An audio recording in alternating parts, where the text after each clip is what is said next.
Hello, LinkedIn. Are we on? Me again? So yeah, obviously last week we had some technical difficulties. LinkedIn didn't like us. I think we were breaking LinkedIn. So hopefully this week LinkedIn can actually deal with a number of people that are watching it in the chat that's going on, David. So hopefully we don't have the same issue we did last week. If we do, somebody can let us know and drop me a message, because I do have my phone with me this week. So last week was a nightmare. Last week started off, I left my phone in Grow when I was getting the coffees, then come back in here. So then we had a bit of some technical difficulties. So hopefully this week the coffees were fine. There was no big queue, and I've got my phone. So hopefully, well, if you're running a podcast and you can break LinkedIn, surely that's a good thing. 100%. Oh, so that's what I'm saying. I don't know if it's just because they think I'm that ugly and they're sick of looking at me, but thanks, Amelia. So we'll see. So hopefully, if we break it today again, then we know we're doing something right, David. So thanks for watching us and joining the show.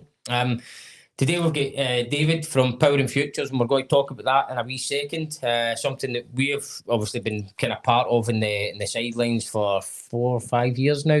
The whole thing's amazing, and we'll talk about that. But first things first, obviously, big shout out to Bull Mango Media. So Andrew gives us a pat in the back. Amelia's sitting outside. I mean, she'll probably not be with us for that long because she's a big TV star and that now, so we'll see how long she hangs about with us. But we'll also give a shout out to our amazing sponsors. So Grow, where we get our coffees for, you always know. So I've got I'm Beautiful Inside and Out. What you got in yours? You get anything? Well, I'm also beautiful inside and out. I'd probably suggest that a few of the viewers might disagree, but there we go. Well, if there's anybody that disagrees with that, put a message in so they can get a laugh. And then we'll show our cakes. So I've actually, mine's has been a request. It's been a request from my dad. Right, he's like, get me one of the big creamy strawberry things that you had on your face last week. All right. So that's Dad. I'll drop it off on my way home. And then show me yours, David. The mine was pretty simple. You asked which cake would I want, and I thought about a yum yum, which was I thought maybe a bit too specialist, so I just went donut. But you went a donut without a hole. Aye. So I won't complain. Aye. So just put it up, let the camera see it, so as you can see the size of the donut. Up a wee bit. Size of the donut. There we go. It's a donut and a half, as per everything is Figaro. Yes. So what we say to people, it's probably not a good thing to try to eat your cake before we go, because you end up half asleep. Can't have your cake and eat it. I know, correct. So let's talk. So introduce yourself, David. Tell us about Powering Futures and why this all came about. Okay, so David Reid, probably picked up. I'm proud co-founder with Jen Tempany of Powering Futures. Great question. How did it come about? We were chatting beforehand about talent and young people and their future. And if you're a young person at the moment, and even going back to when we started 5 years ago, we're going to be 5 next week, actually. We've got a birthday coming up. So because you start, so we're 5 on the 16th of September. So we're just in front of you. We could have went to the same place anyway, so we should have put candles in those donuts. But I had a fortunate career. I worked for a big organisation, Jacobs, for 30 years, and my team's sick of hearing that particular phrase. And Jen came from a further education background, but also previously was at BP and an industrial background. So when we came together, when I left Jacobs, I really wanted to do something different. And part of the difference was I was lucky to have had a decent career. And I'm looking at young people just now saying, geez, that the walls feel like they're closing in. The jobs, opportunities. You watch the news just now, and maybe it's always been this way, but it feels like it's always bad news, and we love bad news. But the walls closing in have probably accelerated when AI is now kicking in, and it's becoming a real issue. So what do we want to do? The young people of today are different maybe from when my generation, but every generation is different. Yeah. And you would think that young people would know what the future is and they'd know where the opportunities are. But the fact is they don't.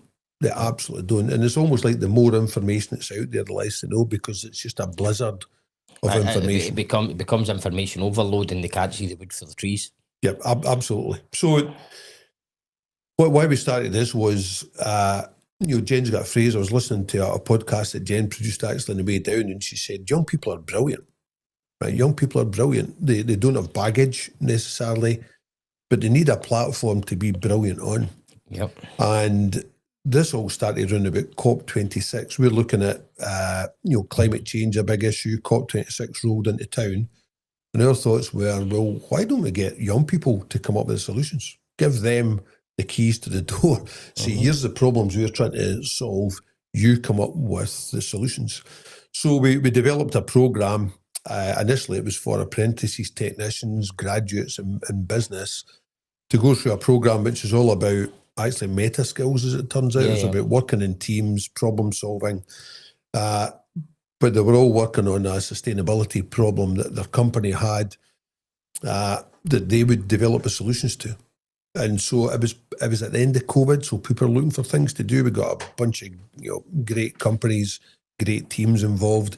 They all work in teams to solve a problem. And there was lots of companies from Ayrshire, actually, because at that time we were working with Ayrshire College. Stuart Miller was one of our friends at that point. And it went really well.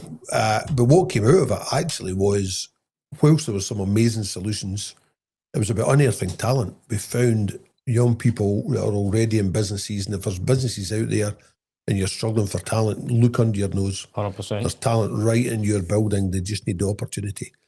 So we're lucky we found some great talent that have popped up, and thankfully they're still friends and their careers went on to good things. But the evolution was the programme we had, a couple of schools came and said, why are you not doing this in schools? Because that bridge between education and business is, if not broken, it's at least possibly fractured. Schools are really busy and businesses are really busy. So that connection point is tough.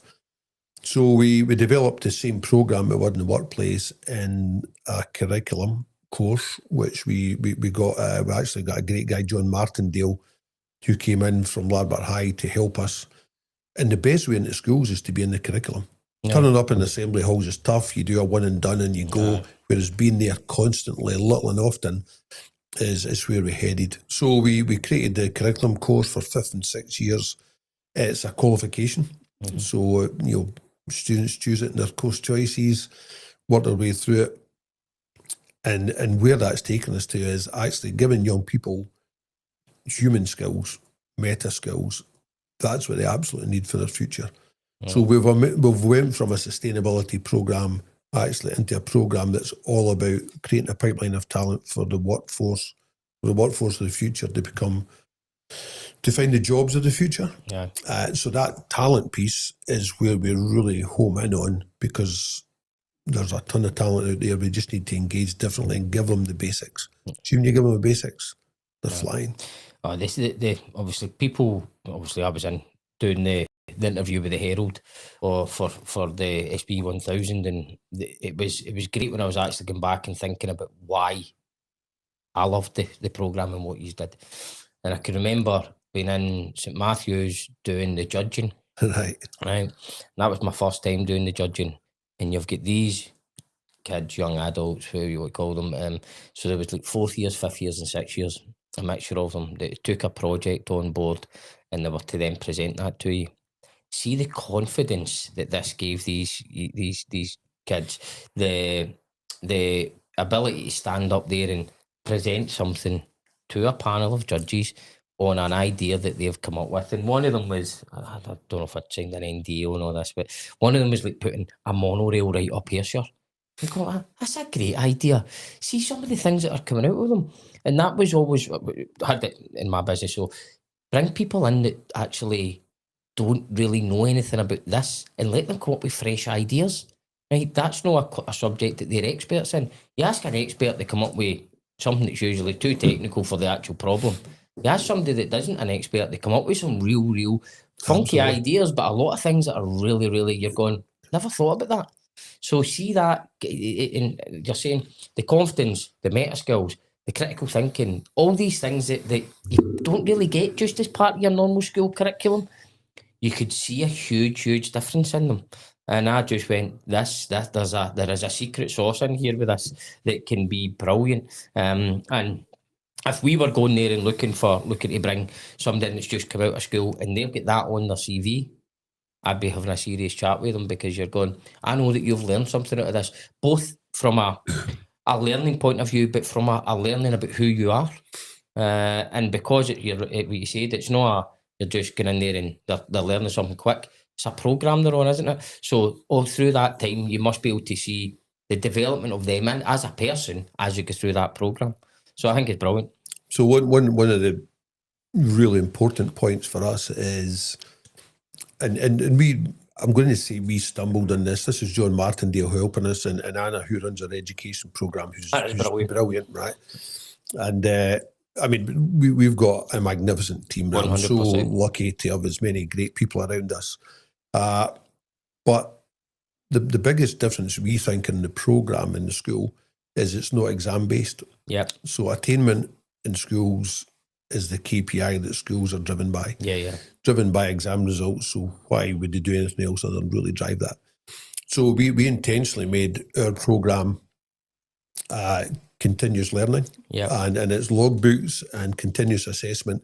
And also, if you don't get to the presentation, we as you say, we get to the end of the program by them presenting in front of a panel of judges. Scary. Right? This is 16 and 17 years old, stand up, and if they get there, they have to do that to be part of the qualification. Yeah. But they get there and see after it, it's amazing. I mean, it's emotional. Definitely is. So we, last March, we had 1,100 young people across various locations in Scotland doing their presentations. And the team had a bet when I would cry first, right? And the answer was Tuesday, St Benedict's from down in Barhead.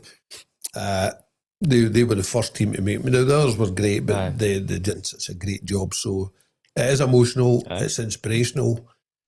But because it's not an exam, then anyone in the school can do it as long as they can. Level 6 is in the same level as a higher, but anybody can do it as long as they turn up for school and they can get to that level, which means it's open to anybody. Mm-hmm. So doing this in schools means that any demographic can do it because it's free to schools. Any young person who's got a bit of attitude around them can put their foot in the rung of the ladder and get there. We had 1,700 start, Jamie, last year, and 1,100 got to the end. The 600 that didn't, they'll come again, but they might not have the attitude just now that says, I'm driven, I want to get there. The ones that did, there's a chance of them turning up in August, working for you. They'll turn up for interviews. So we are vetting to a degree through the process attitude and a bit of drive and a bit of resilience, because that's what employers are looking for. I think the personal traits that I don't know if it's a Herald interview, I was talking to somebody on here about it. The personal traits that these kids are leaving with through that programme is phenomenal. As I say, you've got the confidence but you've also just got this. They're having to do something that's not about schoolwork, and they're having to come up with ideas. Like school, you get taught.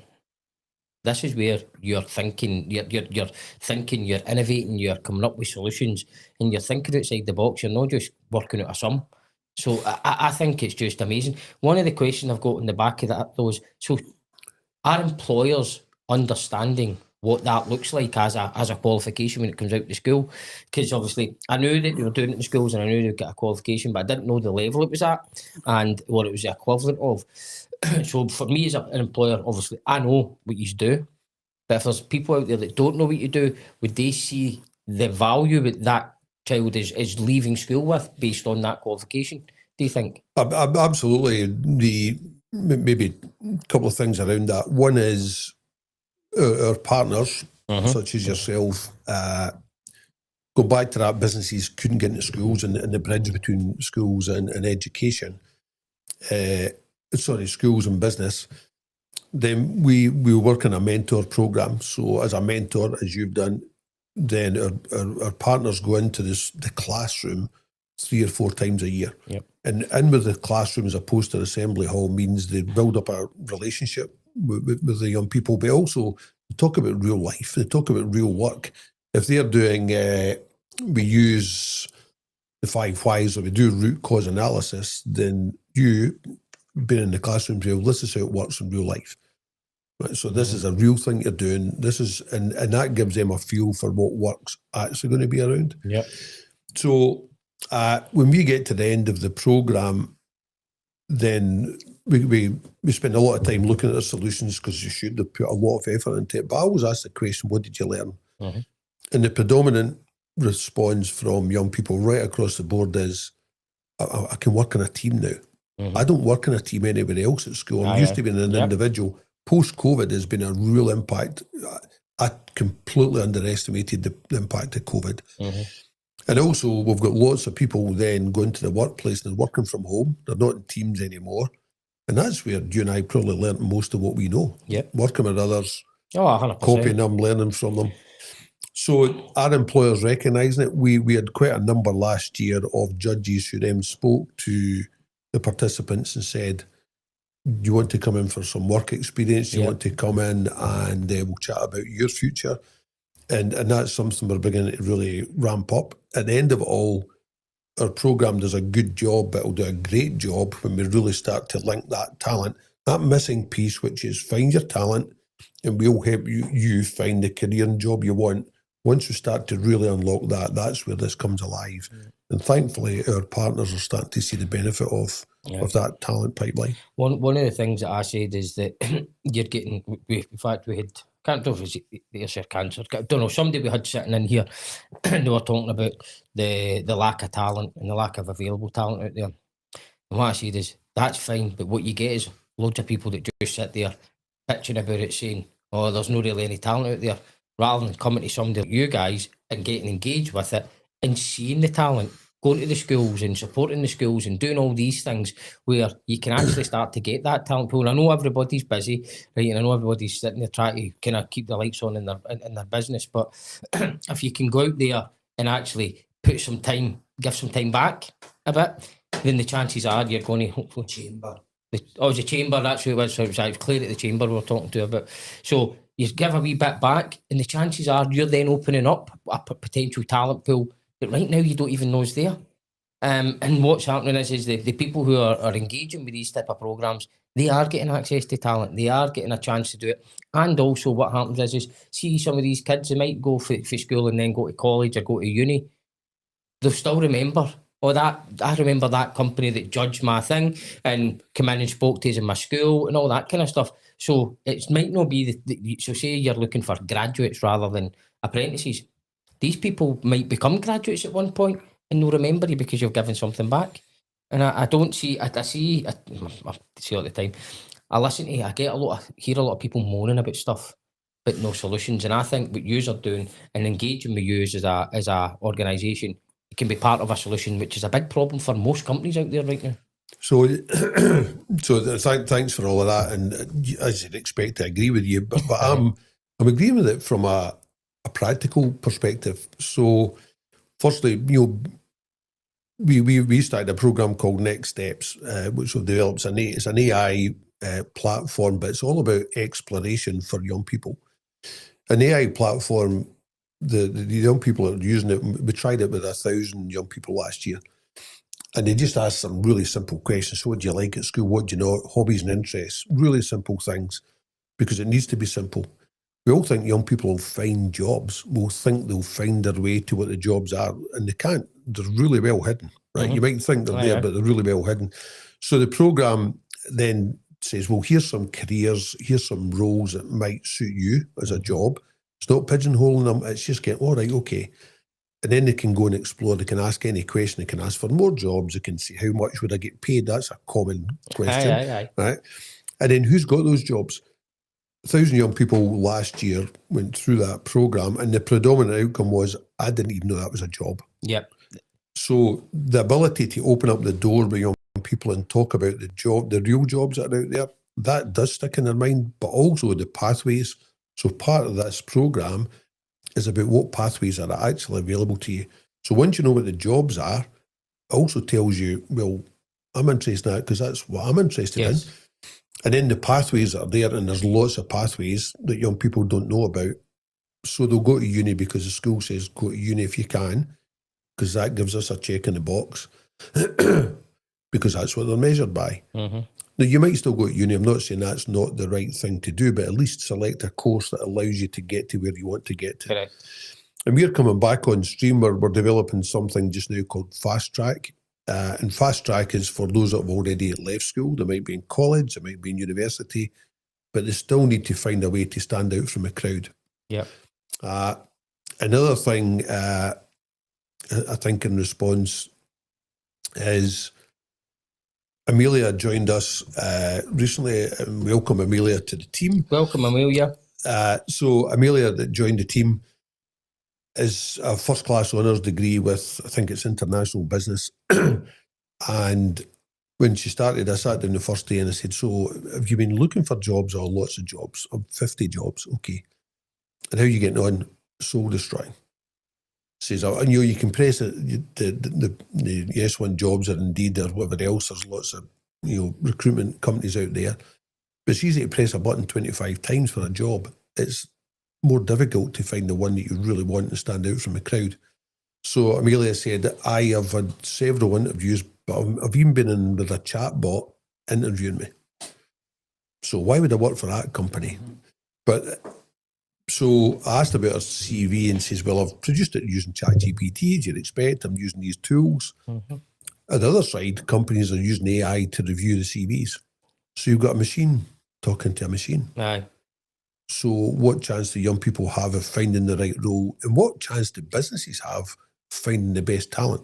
Aye. So we're, as AI's kicking in, and I'm right behind AI, there's a ton of great things going to come from it. But the human factors, therefore, will become even more important for young people. Yes. Being able to host a conversation or hold a conversation, to be able to stand out from the crowd. So Fast Track for us is about creating something that young people have got the right attitude, they want to do something different, can do something different. And therefore, employers manage to find the people they really need and want, and everybody will find their square peg for square holes. Yeah, because obviously I've got quite a bit of experience, personal experience with this just now. Obviously, I've got stepson who's 17 and 6 year who doesn't really know what he wants to do at this point in time, and I'm trying to help him with that. Is what's the interest you? What do you like? Blah blah blah. Because it's not a case of you don't want to just leave school to go and get a job that you don't like or it doesn't even interest you. Yep. And either it used to be back in the day you just wanted a job, right? Every kid just wants a job. But what I'm trying to do as a parent is say, well, that's all right. You just want to leave school to get a job so you can get money. But what I'm trying to do is save you having 2-3 years of your life where you're cutting about doing things that you don't really enjoy. Yep. And you go from there to there to there to there, because that's what will happen. Because you still don't really know what your purpose is and what you want to get out of this. So you stayed on to do that.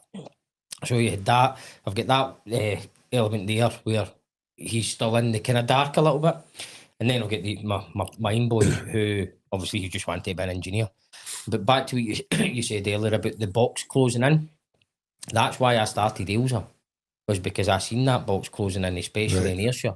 So I'm sitting there, this whole thing came around, I'm sitting in my hotel in Rugby, middle of COVID, and through a business reorg and all that kind of stuff, and I'm going, I'm saying to myself, and at that point I was trying to do homework with him remotely through a WhatsApp call in a hotel room, and I'm like, right, you're definitely going to be an engineer. I can see it in you just now. And I'm going, what jobs are out there for him in Ayrshire? Is a good engineering job.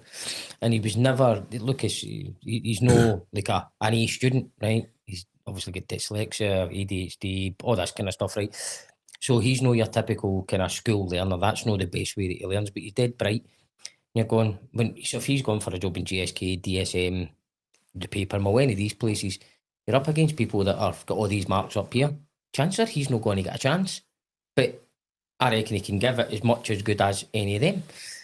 So that's why I started it, was to say, do you know what? If you still like that by the time it comes, then at least he's got somebody to get a start. And we've done that the same way. A load of the young people like Evan, obviously Ryan and Harry, that are there, young James that we brought on. These are guys that they might not get that opportunity, but every one of them's absolutely flying. But you celebrate it well. Oh, right? Listen. So that's and I'm not being patronising. It's not meant to be that meaning. You've found a way to find talent. You've found a way to give them an opportunity. But then others speak about that. How did you get that? Aye. Right. So this thing about attitude, we've got some fantastic alumni. Alumni sounds very swanky, doesn't it? And I could rhyme them all off. But one thing about them is they're fantastic. They always come back and help us. Mm-hmm. But we would rather they told their story and then other young people go, well, how did that happen? This is how it happened. There is a pathway. So that's an important part of what we're doing is finding opportunities for young people to tell their story. And that sounds, not the journey and all that sort of stuff. Some people that say, you know what, there's plenty of opportunity actually if you put the effort in and you find the right pathways. And everybody's got talent. Everybody's got a talent. I've not found mine, but everybody's got talent. I think mine just talking. So that's why this seems to be doing all right. Folk are like, how can you do that every Friday? I'm like, do you know what? It saves somebody else's ear getting bent. But because I've seen, like, so obviously I use young, the wee Amy. I'm not allowed to call her young Amy, but for both Welsh. I can remember seeing her at the kind of first, because she was part of the kind of start of all this, wasn't she? Yep. And you just seen her confidence growing. And then I think she's went back and spoke at a couple of things. You're like, that's what this is all about, is the development of people. She's doing great in her employment. That's absolutely brilliant. And she can then go and speak to others and say, it's no, I kind of look at me, but look what can be achieved. So we're up at the moment. We're doing lots in the Highlands. Mm-hmm. So there's so much going to be happening up there. It's incredible. I mean, like world class things already happening. Brilliant. So spending time up there, we've got a great friend called Jim Oliver, who's a bit like yourself, been through the program as a mentor and said, "Look, I really want to help." Mm-hmm. And Jim said, when I mentored before, there was a girl, Kirsty McCluskey. She was fantastic. She was quiet, but she really came through the program. So he reconnected with her. She's now working for SSE in the transmission world. But the reconnection was, Jim, thanks very much. Why he says, you changed my life. Brilliant. Right. Jim had no idea. Aye. She went through the program. Jim was a mentor, and she's now doing a fantastic job with SSE. So she's coming to an event next week, actually. So just finding those stories that we don't even know are out there, and that's part of it. We won't know people that we've collectively helped. Remember, Power and Futures is only an amalgam of people like yourself and businesses and mentors. We're just a platform to make that happen. So everybody's part of that. Yep. And the more that we do that, then the more, even as from a Scottish economic perspective, if we don't find the people we're going to need, we'll be a long way short of what's achievable. 100%. And in the Highlands at the moment, that's one of the biggest issues. Lots of people generally leave because they don't know what's there, head to the Central Belt. There's tons there. There's as many opportunities as you can imagine. We need to connect, again, young people with those opportunities and let them fly. So I think, see what you're saying about the fast track. What's the other one? What's the first one you talked about, the programme? Next steps? Next steps. So between both of those next steps and the kind of fast track, see that getting kids engaged and understanding of what is potentially their direction, and then linking that direction with potential companies that go there. If she getting that linked together, and then as somebody for Power and Futures going to these companies and saying, we've got a pool of talent that we think fits what you do. Or are you then just kind of getting the kids to go and try and, right, okay, go and look at these 5 companies because they do the things that is interesting to you? Yep. So there's a bit of evolution at the moment, right, in what we're doing. So the Next Steps program is evolving, mm-hmm, and it's really good at the front end. But the next step after that is, how do we connect them with people who are actually doing the job that they've said, okay, mechanical engineer, I'm quite interested, mm-hmm, in that. We'll go and speak to someone and we'll connect you with someone with one of our businesses that say, this is what the job actually is. Aye. I'll tell you what, it's not VR headsets. Right? It's not all the gizmos that they're used to seeing. This is what the job's actually like. And if you still like it after that, then we've made a connection. Mm-hmm. We, again, the Highlands, there's a lot of chat about, we've got 12 jobs and 200 people applied. What about the other 188? Well, most of them probably weren't right for the job anyway. Yeah. But how do you sift that to find the ones that are really the ones that would enjoy the job and turn up every day and stay, and retention rate's good? Mm-hmm. So some great companies in the Highlands that are doing exactly that, because they've got some good processes in place. But working together, we'll try to narrow that down. So this thing about the funnel of finding the right people for the right sectors, the right approach, will just help that risk process of finding the right individual. Right. So we're not going to get to the point, we're not a recruitment agency. We wouldn't say, here's Jamie, you now work for Ailsa, there you are, we've matched you up. But we'll get enough, if you like, deselection to say, we've now found the right cohort. But it's good for everybody. Mm-hmm. It's good for everybody. And it's de-risking the process for all parties. So if you're an employer and you know that there's people coming to you that's been on your programme and they quite like what you do as an employer, so they like what your business does or the roles that you have within your business, it's sieving through, as you say. So you've got 200 people there. Maybe 100 of those people are actually interested in what you do. The other 100 just want a job. Right? You'll then get 50 of those or 100 that are maybe actually capable and completely interested in the role. And then you're filtering it down. So it's just streamlining that process and de-risking it and taking time for everybody. And hopefully they'll turn up, go back to the human skills piece. We are helping them to develop that so they can appear in the workplace and be confident. Yeah. So there's a productivity part to that. Yeah. And the workplace piece that we still do in businesses. I mean, locally, Spirit Aerosystems is a good example. We work with their apprentices, and they do an amazing job. They take on sustainability challenges in their own business, and they work through the programme. Joseph runs that along with Jen. The outcome of that this year has been amazing. I mean, they've saved a ton of money for the business. They've found some talent in the business, but they've also got some young people who will probably never leave because they feel part of something. Yeah. So they went from, I wouldn't say not productive, but their productivity in the business accelerates, and there's talent right under their noses, which has been great. So just that process of helping business, because at the moment businesses, I'm not saying business is struggling, but every penny is a prison at the moment. Yeah. So that's about productivity. It's about finding young people who want to stay for a long time. I said I was 30 years in one job, and people say, come on, that will never happen again. Maybe it won't. But I had 14 jobs in the 30 years in one company. I just kept moving before they sacked me. I was always usually one step ahead.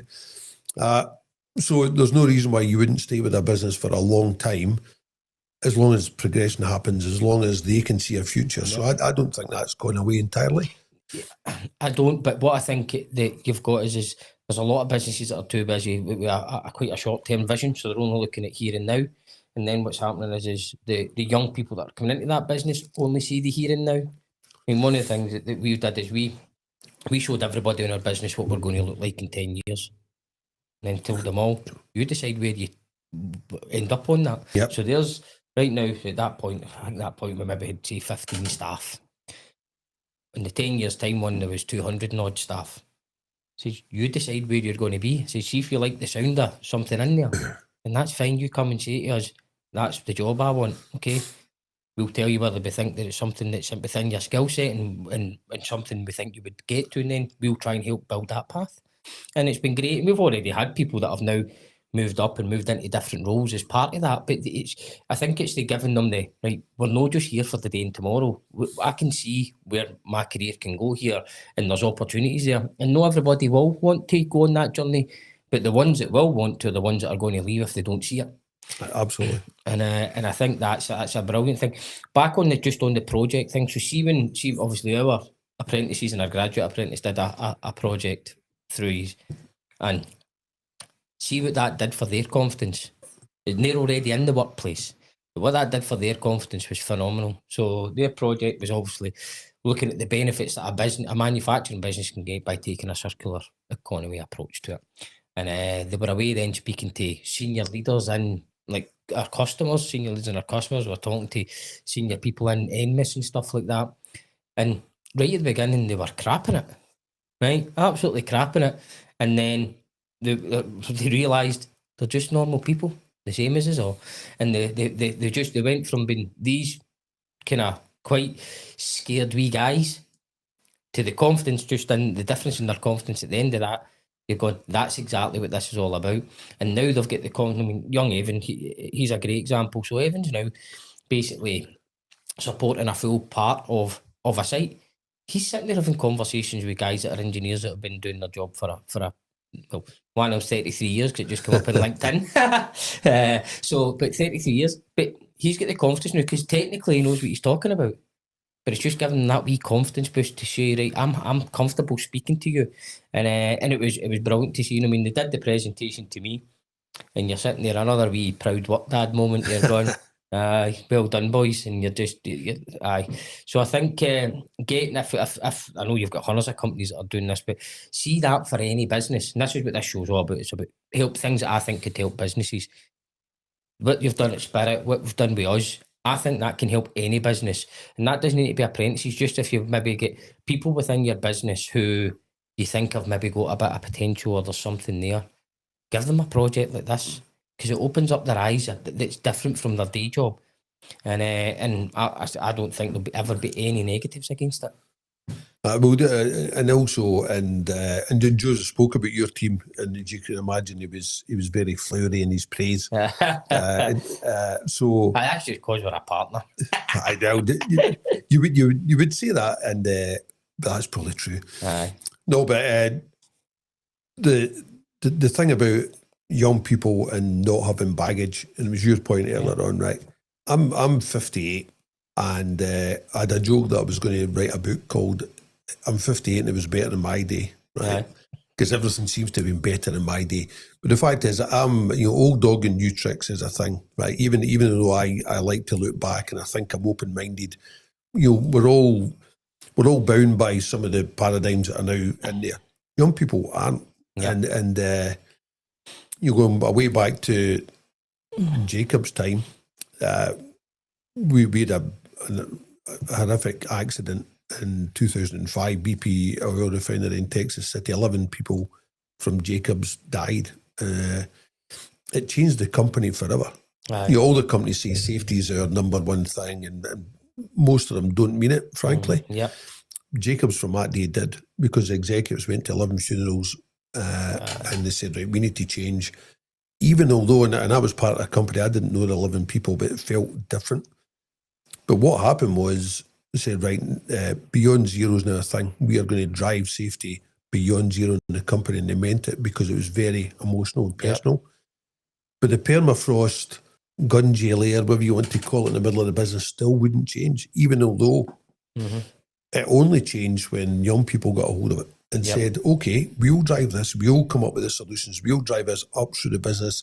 This is the type of business I want to work for. And that's how it changed. It was young people, not with baggage, but said, we'll drive it from here. And that's where our original approach came from, is sustainability. If you could drive sustainability up through the business, that will help the business. So that self-same approach is, if you want to change culture, if you want to do something different, get young people who don't have all of that baggage with them to drive it, and it'll change your business for the positive. And you find some great talent, and they stay for a long time. And that's where we are.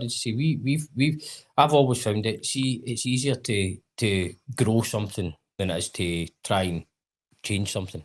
Right. So if you're wanting to try and get somebody that's going to work within your culture, your values, and you can, if somebody's got the right attitude, you can teach them almost anything. So bring people in that's got the right attitude, and then mould them into what you want them to be, and develop them into what you want to be, rather than try to bring somebody in that's got baggage or got a way of working or got something else.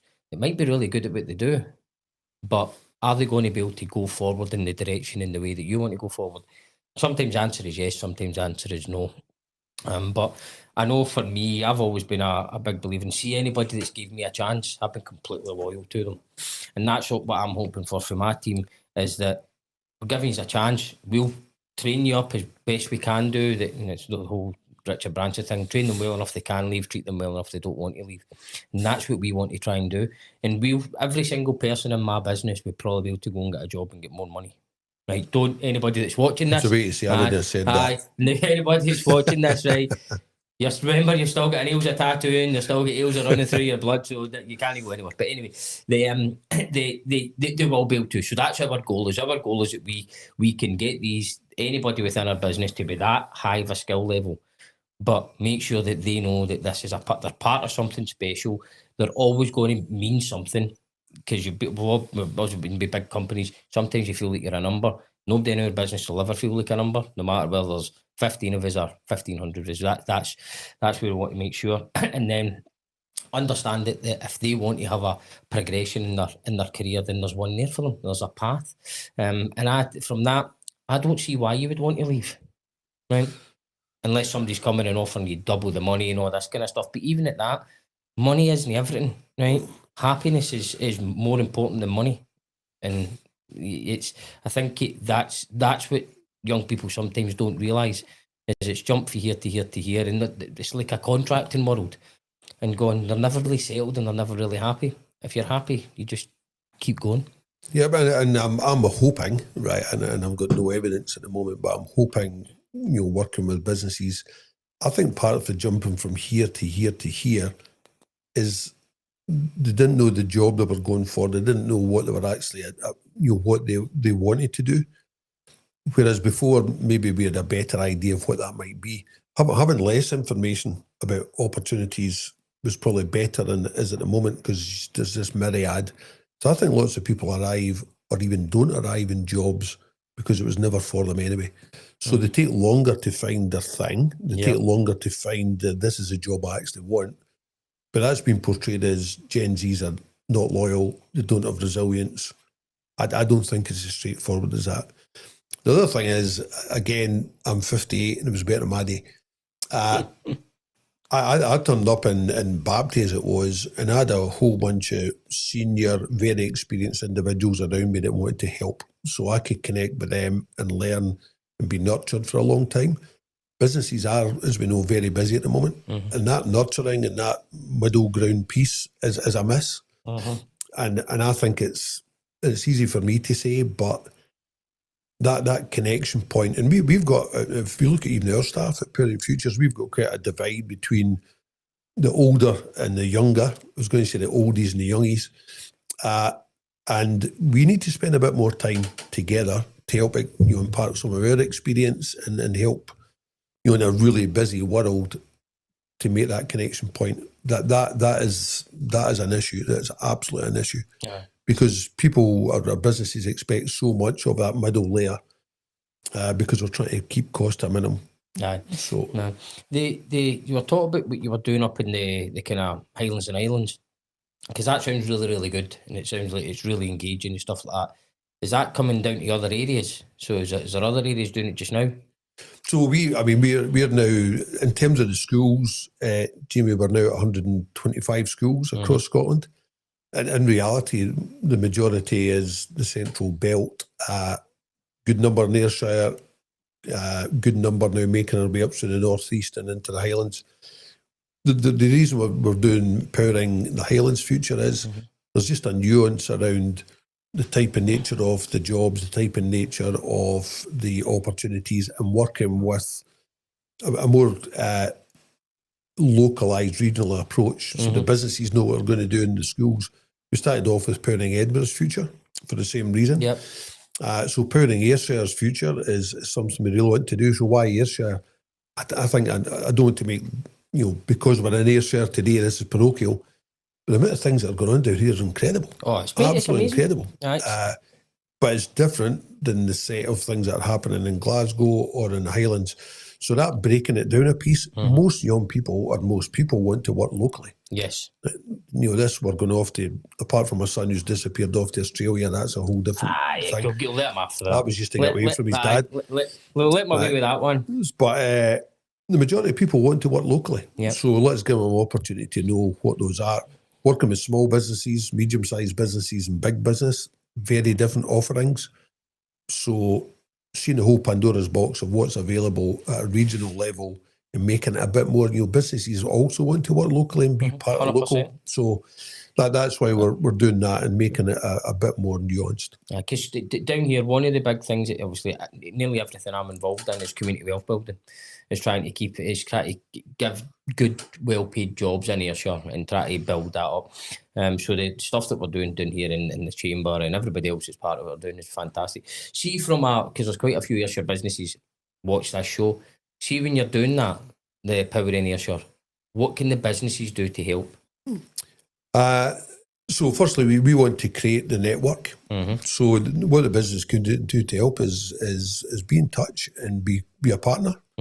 Lots of ways to be a partner, but if you believe in young people, if you believe you want to put something back locally, also if you want to grow and establish your business, then all of these things are really important. And we do come from an economic background. What we're trying to do is create value for businesses. Social value should be an investment, in our view, not just it's nice to do. So all of these things are not mutually exclusive. So businesses, I would say, contact some really good businesses in Ayrshire that are already part of the programme, like your good self. Well, I will put it out there that if anybody is interested in this, you can come and speak to me, right, direct, because I will more than happily tell anybody the value that I think. We've spoke a bit about it today, but what I would like to see is I would like to see more businesses involved.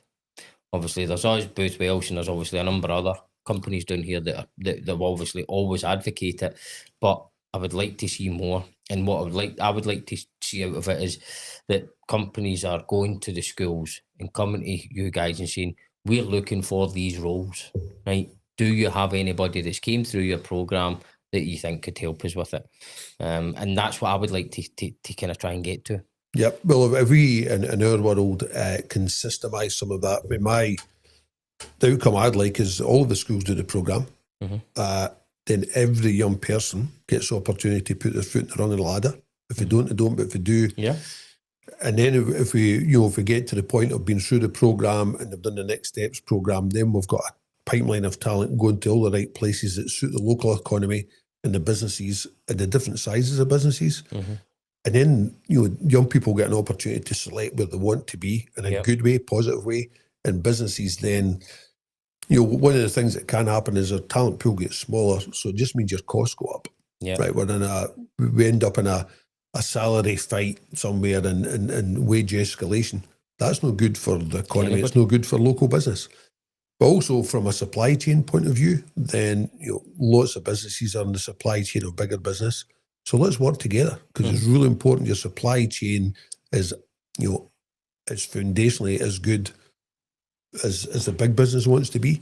So it is about also business development. We want to host more events, so we get together with different sizes of businesses, probably talking about the same subject. Bring some of the young people along, right? This isn't just a grown-ups conversation, grown-ups, that's a terrible phrase. It's about young people coming together, and let's listen to them. We had a brilliant session last year this year, I don't know. Time is going quickly. And PwC, I know. It was better my day. But in PwC's offices in Edinburgh, we got a panel of young people along with a whole range of businesses and with students from the schools sitting round in a workshop. It was brilliant. And the myth busting that went on was great. The panel was terrific.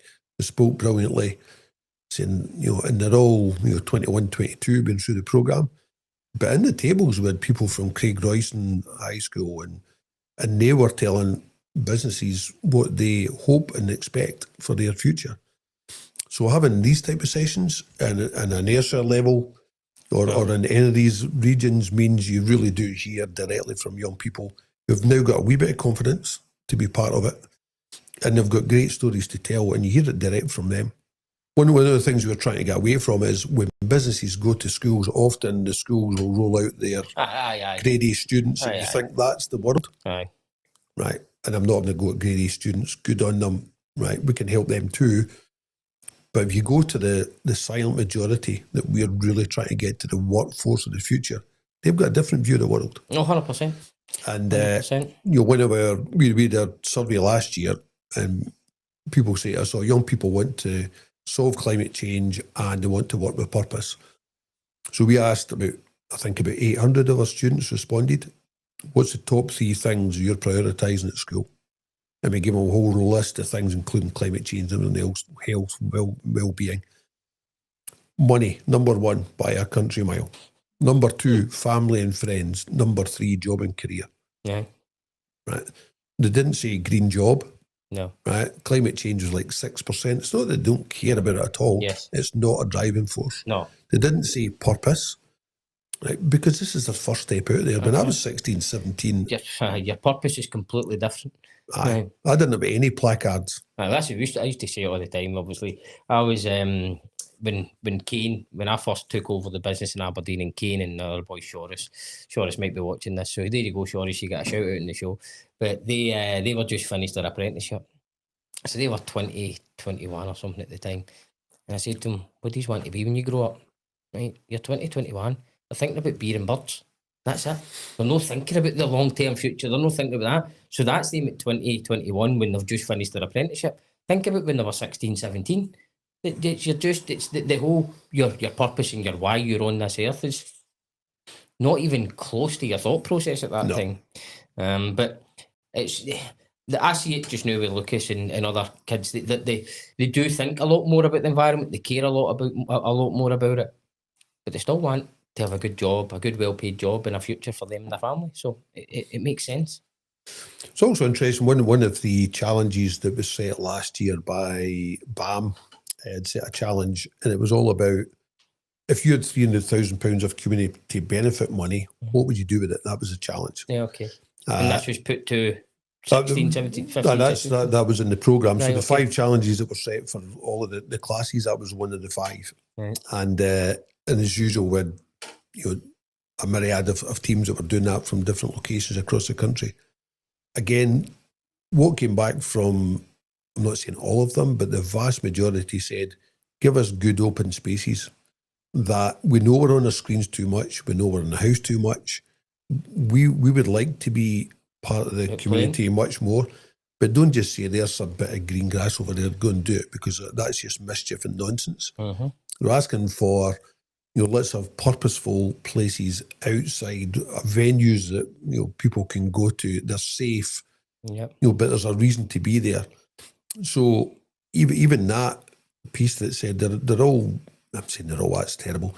Lots of young people know they're in the house too much, they're on screens, and that's part of it. It's almost like that vicious circle.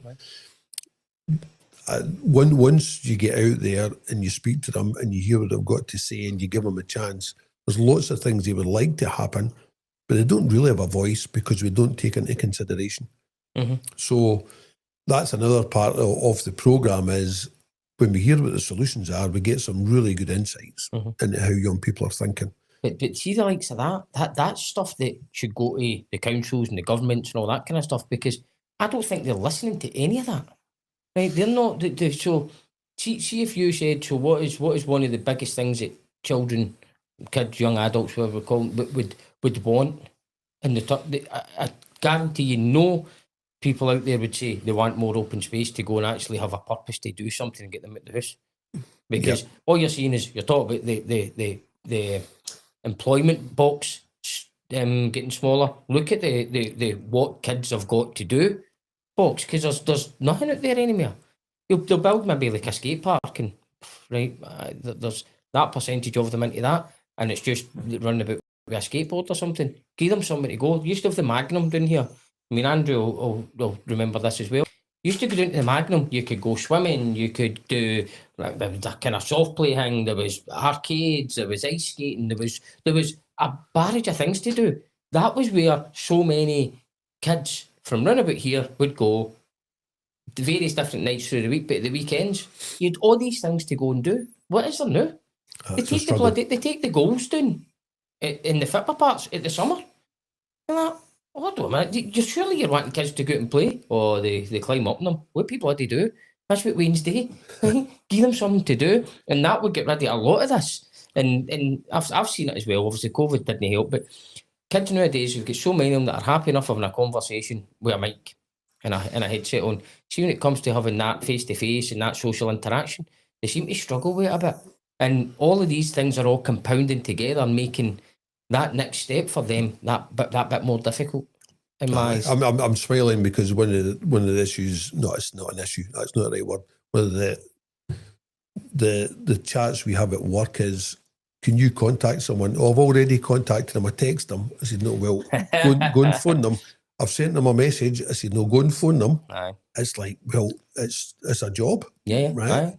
And when we do lots online that we facilitate, and the amount of young people who don't put their cameras on, when everybody thinks they're digitally enabled.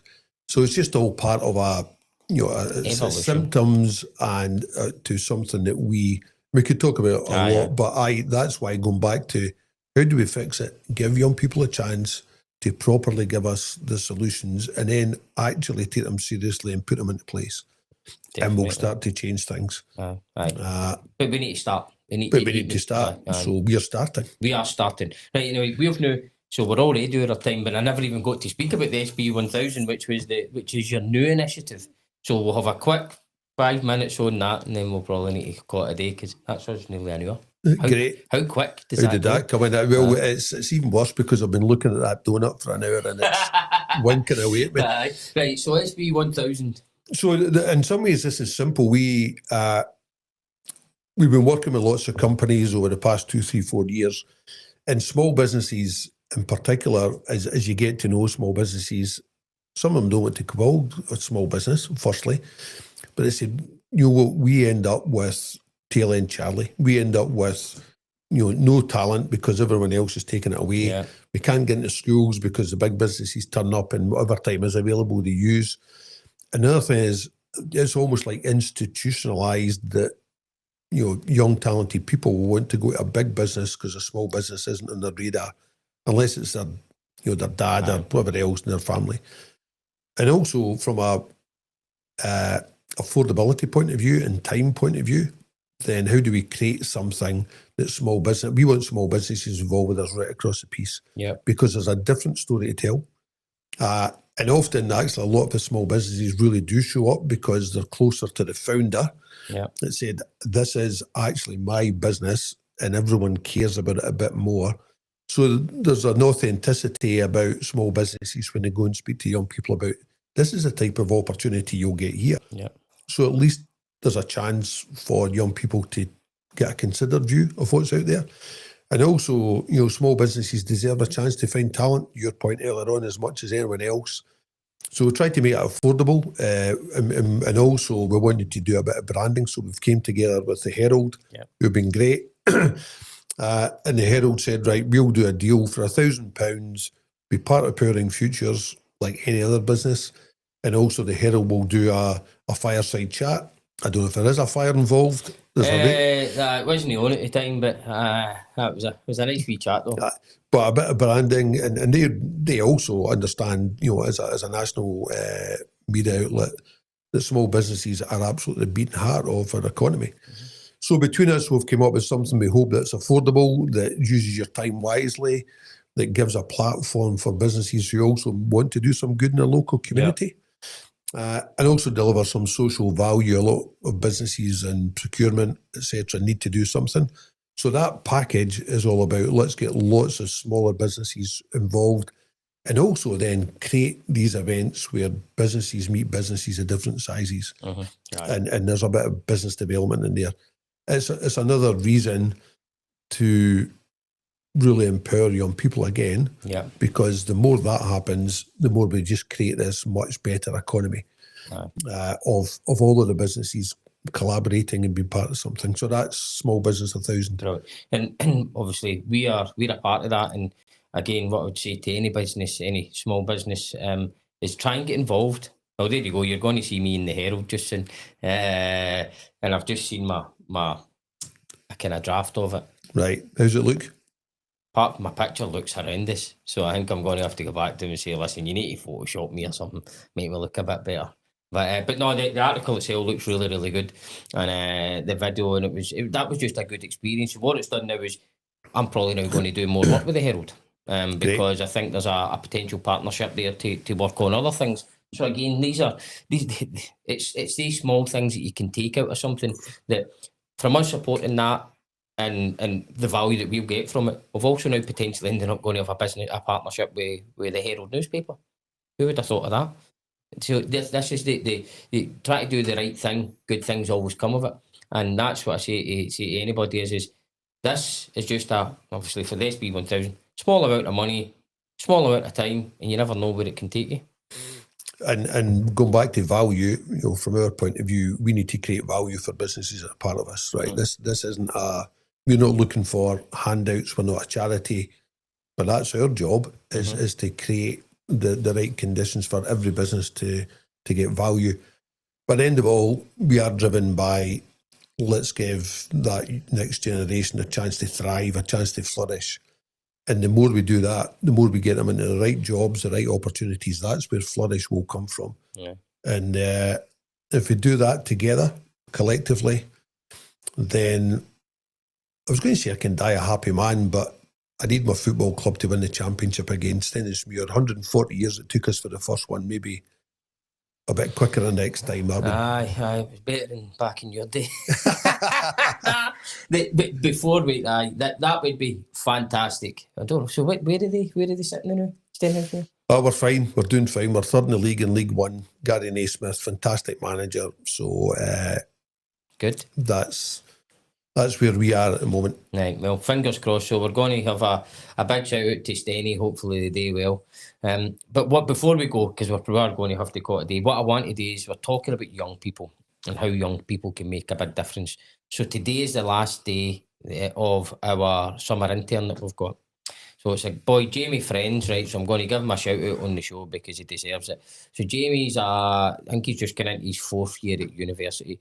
He's come in through the summer with us to do international market analysis, right? So we're looking at taking the business to the international marketplace, and what he's been doing is he's been searching all these different regions to see what's best suited for us. Young man came into our team. I don't know what age Jamie is. Don't know, 22 or something like that. Don't know, whatever age he is. We come into the business, fitted straight in. He's got a fantastic future ahead of him. It might end up being with us. Hopefully it is with us. But see if it isn't with us, I'm hoping that what he's gained from us is fantastic, but what we've gained from him is amazing. So I'm leaving here today, and he's going to give us his kind of final presentation, deliver his report to us. I've seen a kind of wee bit of a draft of it, and it's outstanding. So these are the people that are going to shape the future, right? Yep. No me, no you, not to disrespect David, but no you either. No, I entirely accept that.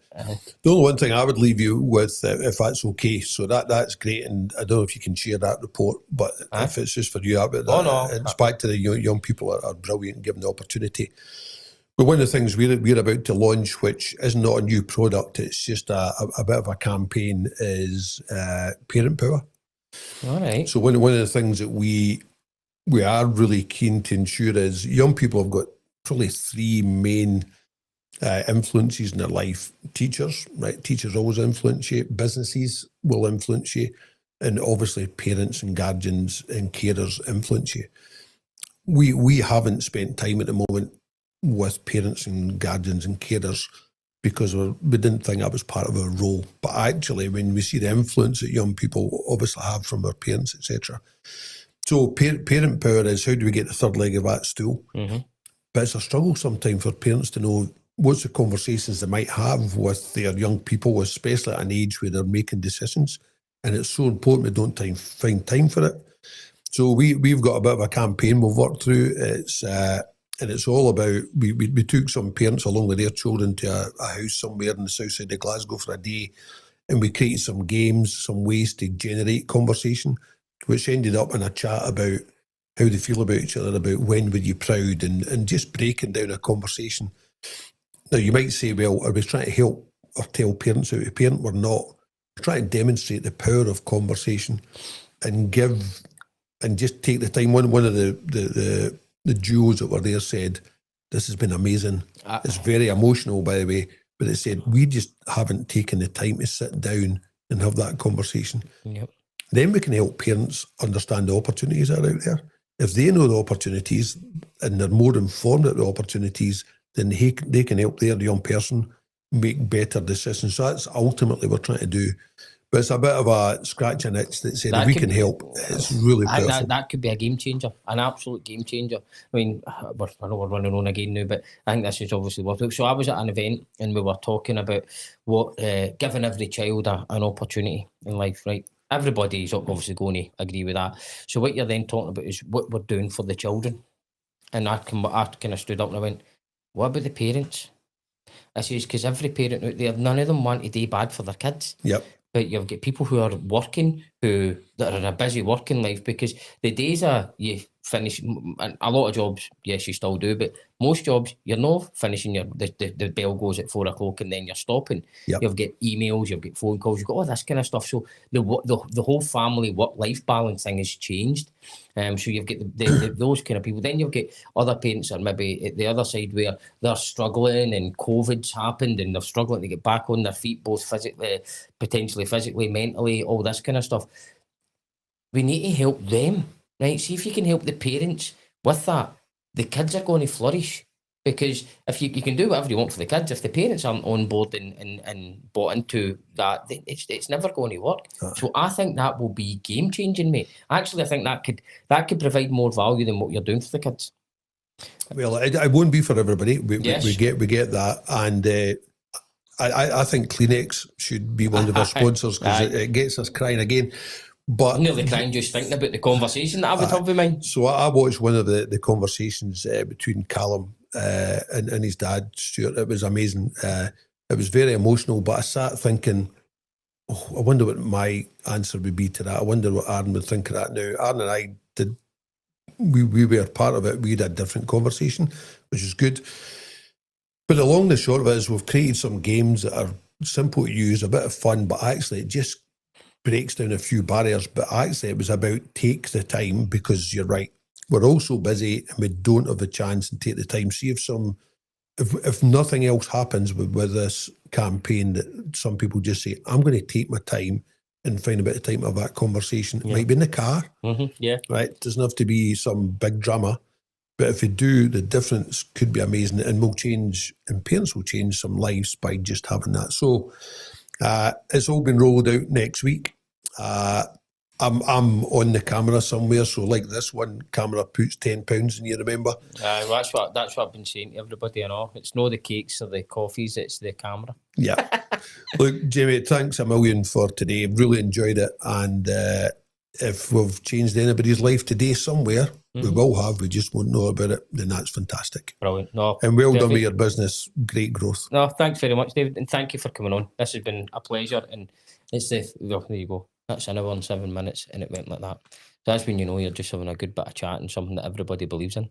So thank you very much. Right, we'll leave it at that, folks. So thank you, David. Thank you. I'll let you get tore into your donut, and we'll go there. Thank you, anybody that's still watching, and Jamie, good luck. We'll see you soon.